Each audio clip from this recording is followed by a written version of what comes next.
দুষ্টু কোকিল গানে মিমি চক্রবর্তীর এমন খোলামেলা পোশাককে চরম অশ্লীলতা বলছে ওপার বাংলার জনপ্রিয় নায়ক দেব। সাধারণত দেব কারো সমালোচনা করেন না, সবসময় সবাইকে মিষ্টি হেসে উত্তর দেন।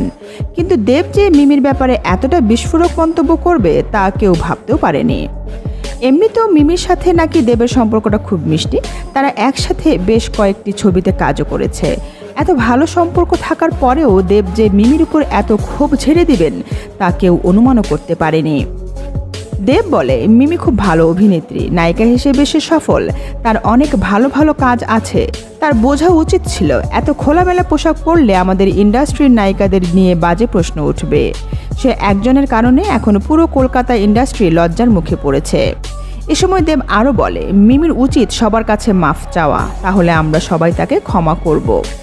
তো বন্ধুরা, তুফান সিনেমাটি তো অলরেডি সুপারহিট হয়ে গেল, তবে সমালোচনা যেন পিছুই ছাড়ছে না দুষ্টু কোকিল গান নিয়ে। দুষ্টু কোকিল গানে মিমির এমন খোলামেলা পোশাক যেন কারোই নজর কাটছে না। যারাই গানটি দেখছে তারাই এর সমালোচনা করছে।